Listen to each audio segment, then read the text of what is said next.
नमस्कार दोस्तों,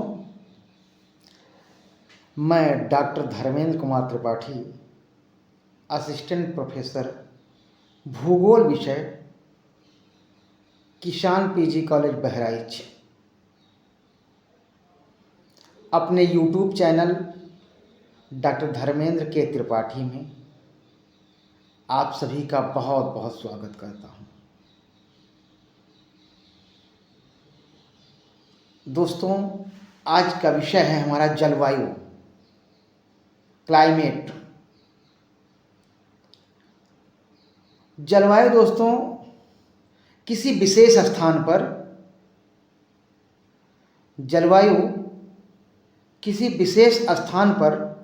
लंबे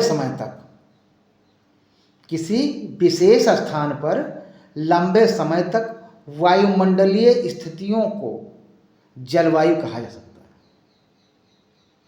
किसी विशेष स्थान पर लंबे समय तक वायुमंडलीय स्थितियों को जलवायु कहा जाता है। यह वायुमंडलीय तत्वों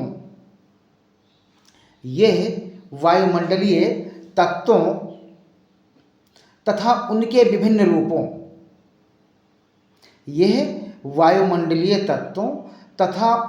अनेक रूपों का दीर्घकालिक योग है। यह वायुमंडलीय तत्वों तथा उनके अनेक रूपों का दीर्घकालिक योग है जो अल्प समयावधि में वायुमंडल का निर्माण करता है। यानी जलवायु किसी विशेष स्थान पर लंबे समय तक वायुमंडलीय स्थितियों को जलवायु कहा जाता है। ये वायुमंडलीय तत्वों तथा उनके विभिन्न रूपों का दीर्घकालिक योग है जो अल्प समयावधि में वायुमंडल का निर्माण करता है। जलवायु किसी दिए गए क्षेत्र में लंबे समय तक औसत मौसम को कहते हैं।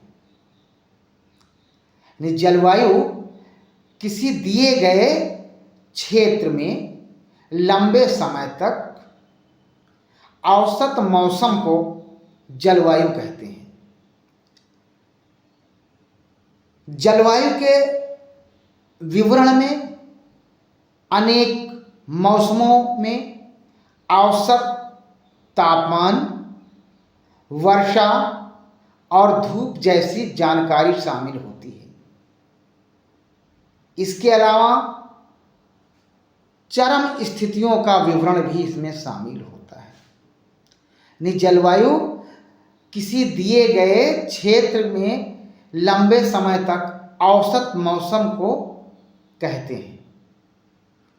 जलवायु के विवरण में विभिन्न मौसम में औसत तापमान, वर्षा और धूप जैसी जानकारी शामिल होती है। इसके अलावा चरम स्थितियों का भी विवरण शामिल होता है। जलवायु को एक लंबी अवधि के लिए परिभाषित करते हैं। इसलिए जलवायु परिवर्तन औसत मौसम में दीर्घकालिक प्रवृत्ति का प्रतिनिधित्व करता है।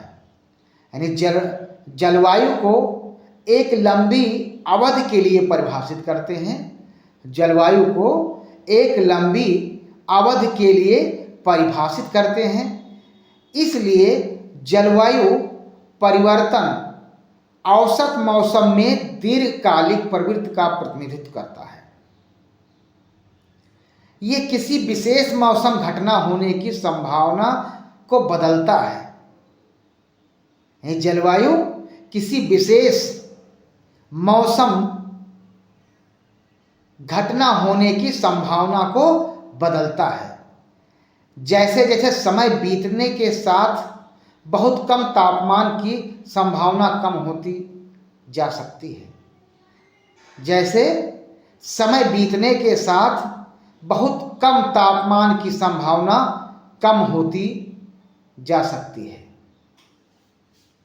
जलवायु जो है किसी विशेष स्थान पर एक लंबे समय तक वायुमंडलीय स्थितियों को जलवायु कहा जा सकता है। भारत की जलवायु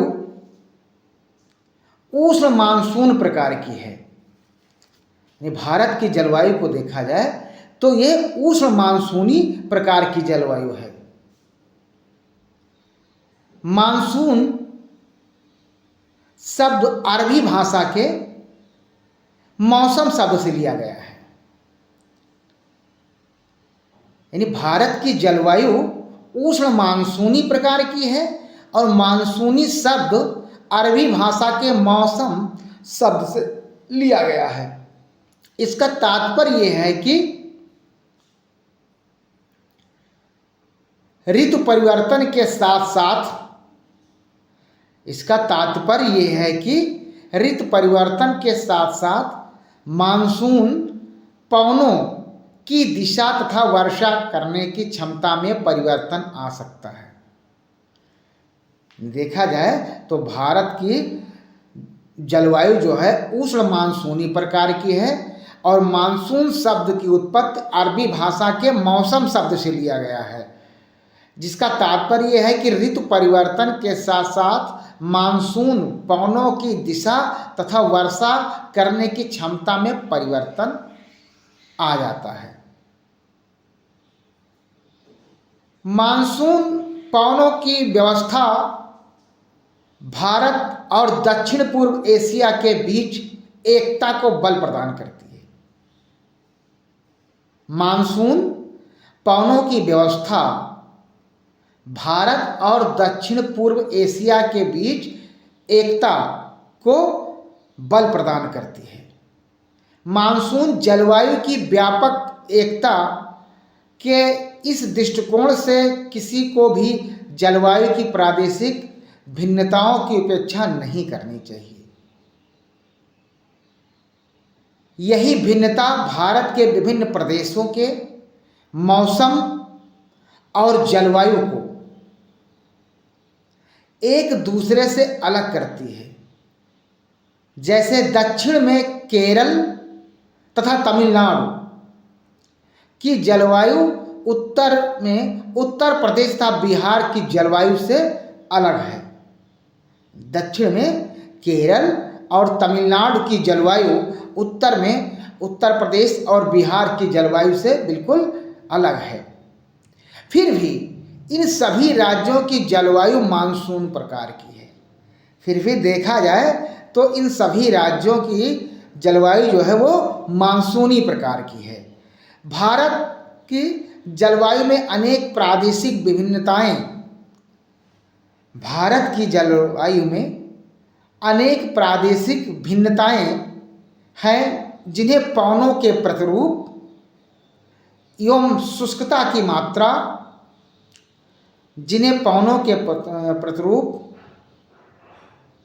तापक्रम और वर्षा ऋतुओं की लय तथा आर्द्रता एवं शुष्कता की मात्रा में भिन्नता के रूप में देखा जा सकता है। यानी भारत की जलवायु में अनेक प्रादेशिक भिन्नताएं जो हैं उन्हें पवनों का जो प्रतिरूप है उस आधार पर तापक्रम और वर्षा ऋतुओं की लय तथा आर्द्रता एवं शुष्कता की मात्रा में भिन्नता के रूप में देखा जा सकता है। इन प्रादेशिक विभिन्नताओं का जलवायु के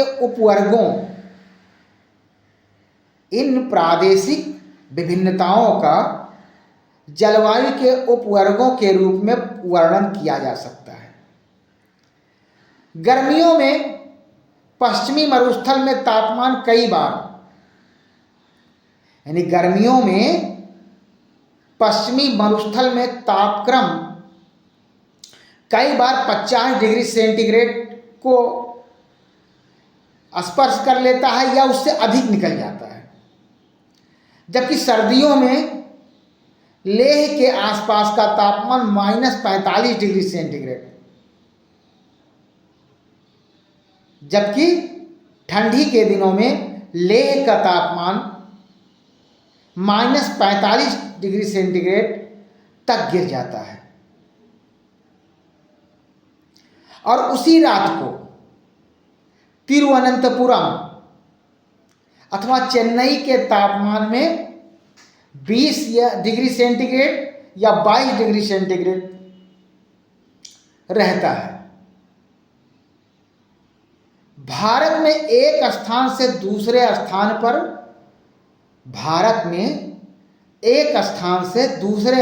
पर तथा एक क्षेत्र से दूसरे क्षेत्र के तापमान में ऋतुवत अंतर पाया जाता है। यानी भारत में एक क्षेत्र से दूसरे क्षेत्र के तापमान में ऋतुवत विषमताएं पाई जाती हैं, अंतर पाया जाता है। इतना नहीं, यदि हम किसी एक स्थान से 24 घंटों का तापमान दर्ज करें, यदि हम किसी एक ही स्थान से 24 घंटे का तापमान दर्ज करें तो उसमें भी विभिन्नताएं कम प्रभावशाली प्रतीत नहीं होती, तो उसमें भी विभिन्नताएं कम प्रतीत नहीं होती। केरल और अंडमान द्वीप समूह में, यानी केरल और अंडमान द्वीप समूह में दिन और रात के तापमान में मुश्किल से 7 से 8 डिग्री, केरल और अंडमान के दिन और रात के तापमान में मुश्किल से 7-8 डिग्री सेल्सियस का अंतर पाया जाता है। किंतु थार मरुस्थल में यह दिन का तापक्रम 50 डिग्री सेल्सियस हो जाता है, तो वहाँ रात का तापमान 15 से 20 डिग्री सेल्सियस के बीच पहुँचता है। थार के मरुस्थल में देखा जाए तो दिन का तापमान जो है 50 डिग्री सेल्सियस तक रहता है और रात का तापमान 15 से 20 डिग्री सेल्सियस के बीच रहता है। हिमालय में वर्षण मुख्यतः हिमपात के रूप में होती है, यानी हिमालय में वर्षा मुख्यतः जो है हिमपात के रूप में होती है, जबकि देश के अन्य भागों में वर्षा जल बूंदों के रूप में होता है। हिमालय में वर्षा मुख्यतः हिमपात के रूप में होता है। कह सकते हैं हिमालय पर जो है वर्षा मुख्यतः हिमपात के रूप में होता है, जबकि देश के अन्य भागों में वर्षा जल की बूंदों के रूप में होता है। इसी प्रकार केवल वर्षा के प्रकारों में ही अंतर नहीं, बल्कि वर्षा की मात्रा में भी अंतर आता है। यानी देखा जाए तो वर्षा के प्रकारों में ही नहीं बल्कि वर्षा की मात्रा में भी अंतर आ जाता है। मेघालय की खासी पहाड़ियों में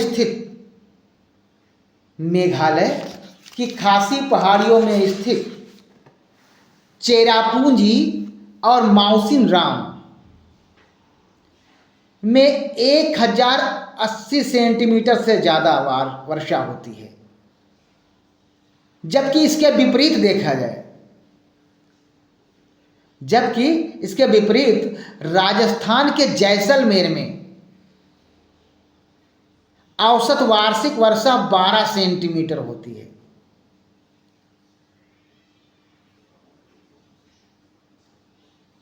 उत्तरी पश्चिमी हिमालय तथा पश्चिमी मरुस्थल में वार्षिक वर्षा 10 सेंटीमीटर से भी कम होती है, जबकि उत्तर पूर्व में स्थित मेघालय में वार्षिक वर्षा 400 सेंटीमीटर से भी ज़्यादा होती है। जुलाई या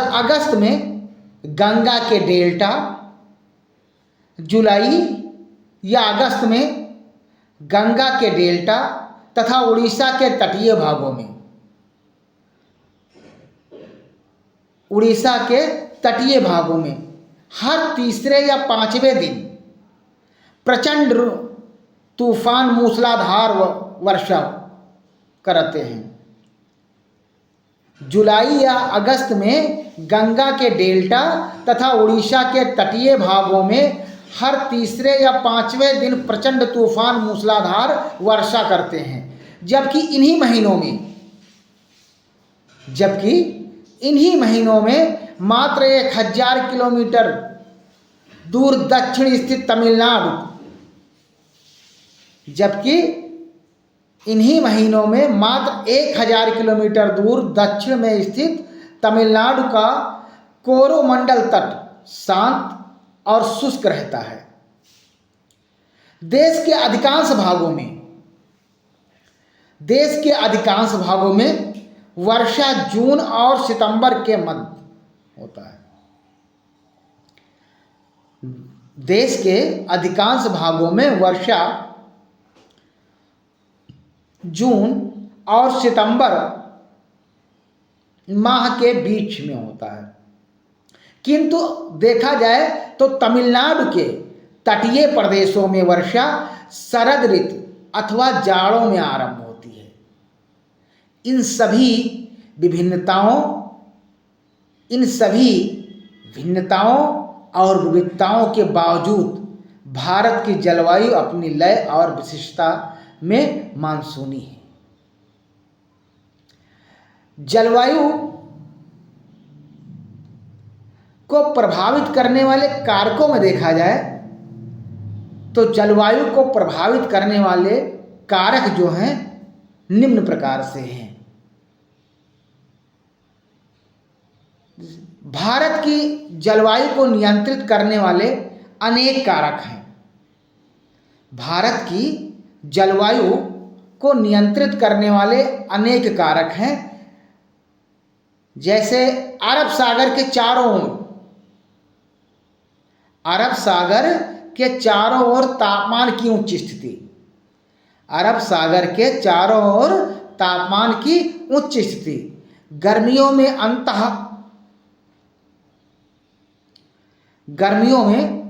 अंतः उष्णकटिबंधीय अभिसरण क्षेत्र की उत्तरी स्थित हिंद महासागर में उच्च दाब, तिब्बत के पठार पर गर्मियों में उच्च तापमान की उपस्थिति, गर्मियों में हिमालय के उत्तर में पश्चिमी जेट वायुधारा की गतिविधियों तथा प्रायद्वीपों पर उष्णकटिबंधीय पूर्वी वायुधारा की उपस्थिति आदि उक्त समस्त कारकों को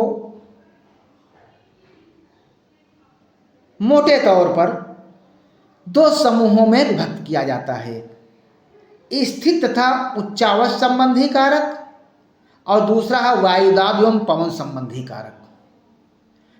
तो पहला है स्थित तथा उच्चावच संबंधी कारक। इसके आधार पर नंबर 1 आता है अक्षांश। भारत की मुख्य भूमि का अक्षांशीय एवं देशांतरीय विस्तार लगभग समान है। भारत का मुख्य भूमि का अक्षांशीय और देशांतरीय विस्तार लगभग समान है। कर्क रेखा पूर्व से पश्चिम दिशा में देश के मध्य भाग से गुजरती है। कर्क रेखा पूर्व पश्चिम दिशा में देश के मध्य भाग से गुजरती है। इस प्रकार भारत का उत्तरी भाग जो है शीतोष्ण कटिबंध में और कर्क रेखा के दक्षिण में स्थित भाग उष्ण कटिबंध में, यानी उत्तरी भाग जो है शीतोष्ण कटिबंध और कर्क रेखा के दक्षिण भाग में स्थित भाग उष्ण कटिबंध में पड़ता है। उष्ण कटिबंध भूमध्य रेखा के अधिक निकट होने के कारण उष्ण कटिबंध भूमध्य रेखा के अधिक निकट होने के कारण वर्ष भर ऊंचे तापमान तथा कम दैनिक और वार्षिक तापांतर का अनुभव करता है। उष्णकटिबंध भूमध्य रेखा के अधिक निकट होने के कारण वर्ष भर यहाँ ऊंचे तापमान तथा कम दैनिक और वार्षिक तापांतर का अनुभव करता है। कर्क रेखा से उत्तर में स्थित भाग में भूमध्य रेखा से दूर, कर्क रेखा से उत्तर भाग में स्थित भाग में भूमध्य रेखा से दूर होने के कारण उच्च दैनिक तथा वार्षिक तापांतर के साथ विषम जलवायु पाई जाती है। तो पहला अक्षांश हो गया, दूसरा है हिमालय पर्वत। यानी स्थित और उच्चावच संबंधी कारक में अगर देखा जाए तो नंबर 1 कारक है अक्षांश और नंबर दूसरा कारक है हिमालय पर्वत। उत्तर में ऊंचा हिमालय अपने सभी विस्तारों के साथ, उत्तर में ऊंचा हिमालय अपने सभी विस्तारों के साथ एक प्रभावी जलवायु विभाजक के रूप में भूमिका निभाता है। यानी उत्तर में ऊंचा हिमालय अपने सभी विस्तारों के साथ एक प्रभावी जलवायु विभाजक की भूमिका निभाता है। यह ऊंची पर्वत श्रृंखलाएं, यह ऊंची पर्वत श्रृंखला उपमहाद्वीप को उत्तरी पवनों से अभेद, उत्तरी पवनों से अभेद सुरक्षा प्रदान करती हैं। जमा देने वाली ये ठंडी पवनें उत्तरी ध्रुव रेखा के निकट पैदा होती हैं और मध्य तथा पूर्वी एशिया में आर पार बहती हैं। इसी प्रकार हिमालय पर्वत मानसून पवनों को रोककर, इस प्रकार हिमालय पर्वत जो है मानसूनी पवनों को रोककर उपमहाद्वीप में वर्षा का कारण बनता है। हिमालय पर्वत मानसून पवनों को रोककर उपमहाद्वीप में वर्षा का कारण बनता है। तीसरा बिंदु है जल और स्थल का वितरण। यानी पहला अक्षांश, दूसरा हिमालय पर्वत और तीसरा जल और स्थल का वितरण। भारत के दक्षिण में 3 ओर हिंद महासागर, अरब सागर और बंगाल की खाड़ी व उत्तर की ओर ऊंची अवच्छिन्न पर्वत श्रेणी है। यानी भारत के दक्षिण की ओर बिंदु जो है 3 तरफ सागरों से घिरा है, हिंद महासागर, अरब सागर और बंगाल की खाड़ी से, और उत्तर की ओर ऊंची अनेक पर्वत श्रृंखलाएं पाई जाती हैं। स्थल की अपेक्षा जल देर से गर्म होता है। स्थल की अपेक्षा अगर देखा जाए तो जल जो है देर से गर्म होता है और देर से ठंडा भी होता है। जल और स्थल के इस विभेदी तापन के कारण, जल और स्थल के इस विभेदी तापन के कारण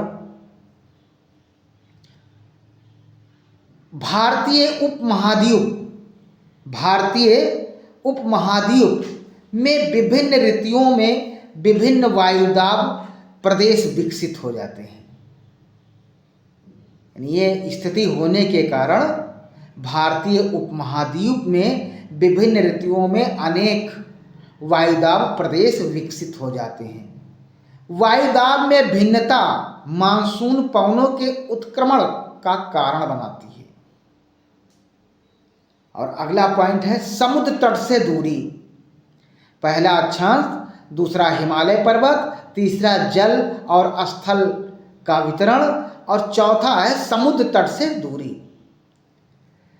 लंबी तटीय रेखा के कारण देखा जाए तो लंबी तटीय रेखा के कारण भारत के विस्तृत तटीय प्रदेशों में समकारी जलवायु पाई जाती है।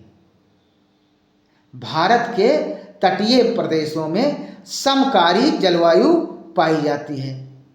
भारत के अंदरूनी भाग समुद्र के समकारी प्रभाव से वंचित रह जाते हैं और भारत का जो है अंदरूनी भाग जो है वो इस परिवर्तनों से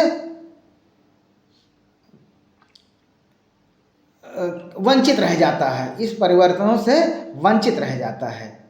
ऐसे क्षेत्रों में विषम जलवायु पाई जाती है। तटीय क्षेत्रों में उपलब्धता है और मध्यवर्ती क्षेत्रों में विषम जलवायु हो जाएगी। तो यहाँ पर इस प्रकार क्षेत्रों में विषम प्रकार की जलवायु पाई जाती है। यही कारण है कि मुंबई तथा कोंकण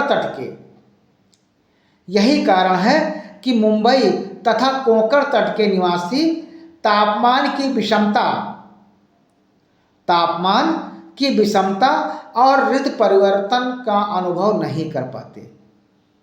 यही कारण है कि मुंबई तथा कोंकण तट के निवासी जो है ऋतु परिवर्तन का अनुभव नहीं कर पाते। दूसरी ओर समुद्र तट से दूर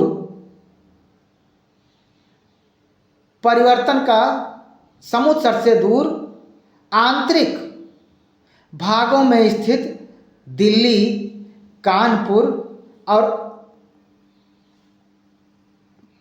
दूसरी ओर समुद्र तट से दूर देश के आंतरिक भागों में स्थित दिल्ली, कानपुर और अमृतसर में मौसमी परिवर्तन पूरे जीवन को प्रभावित करते हैं। अगला बिंदु है समुद्र तल से ऊंचाई। अगला पॉइंट यानी पहला अक्षांश, दूसरा हिमालय पर्वत, तीसरा जल एवं स्थल का विवरण, चौथा समुद्र तट से दूरी और पांचवा है समुद्र तल से ऊंचाई। ऊंचाई के साथ तापमान घटता है। ऊंचाई के साथ तापमान घटता है। विरल वायु के कारण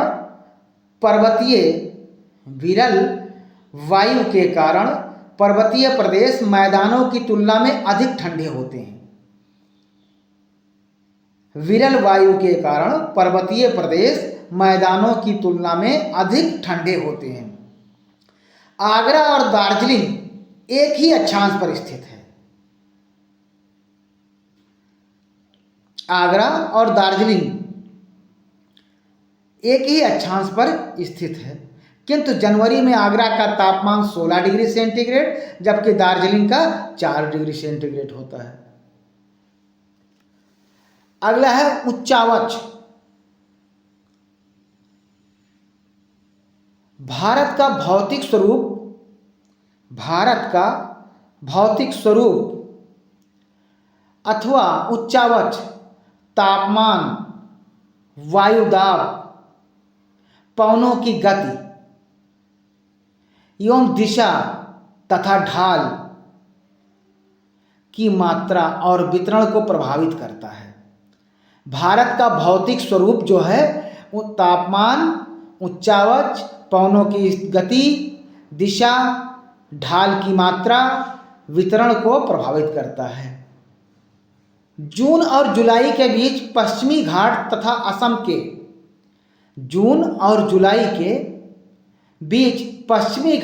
असम के पवनाभिमुखी ढाल अधिक वर्षा प्राप्त करते हैं, जबकि इसी दौरान पश्चिमी घाट के साथ लगा दक्षिण पठार पवन विमुखी स्थिति के कारण कम वर्षा प्राप्त करता है। दूसरा पॉइंट है वायुदाब एवं पवन संबंधी कारक। यानी पहला कारक क्या था? स्थिति एवं उच्चावच संबंधी कारक। पहला कारक जलवायु को प्रभावित करने वाले कारकों में देखा जाए तो पहला कारक है स्थिति एवं उच्चावच संबंधी कारक, जिसके अंतर्गत अक्षांश, हिमालय पर्वत, जल एवं स्थल का विवरण, समुद्र तट से दूरी, समुद्र तल से ऊंचाई और उच्चावच और दूसरा है वायुदाब एवं पवन संबंधी कारक। वायुदाब एवं पवन संबंधी कारक भारत की स्थानीय जलवायु में पाई जाने वाली विविधता को समझने के लिए तीन बातों की क्रियाविधि को जानना नितांत आवश्यक हो जाता है। यानी वायुदाब एवं पवन संबंधी कारकों में देखा जाए तो भारत की स्थानीय जलवायु में पाई जाने वाली विविधता को समझने के लिए तीन प्रकार के कारकों को जानना बहुत आवश्यक हो जाता है। पहला वायुदाब एवं पवनों का धरातल पर वितरण, दूसरा भूमंडलीय मौसम को नियंत्रित करने वाले कारक, और तीसरा है शीतकाल में पश्चिमी विक्षोभ। तो जो पहला कारक है शीत का ऋतु में मौसम, जो पहला कारक है वायुदाब एवं पवनों को धरातल का वितरण, और दूसरा है भूमंडलीय मौसम को नियंत्रित करने वाले कारक एवं विभिन्न प्रकार के वायु संहतियों एवं जेट प्रवाह के अंतर्वाह द्वारा उत्पन्न वायु संचरण, और तीसरा इसी में कारक आता है शीतकाल में पश्चिमी विक्षोभों तथा पश्चिमी मानसून काल में उष्णकटिबंधीय अवदाबों के भारत में अंतर्वहन के कारण उत्पन्न वर्षा की अनुकूल दशाएं।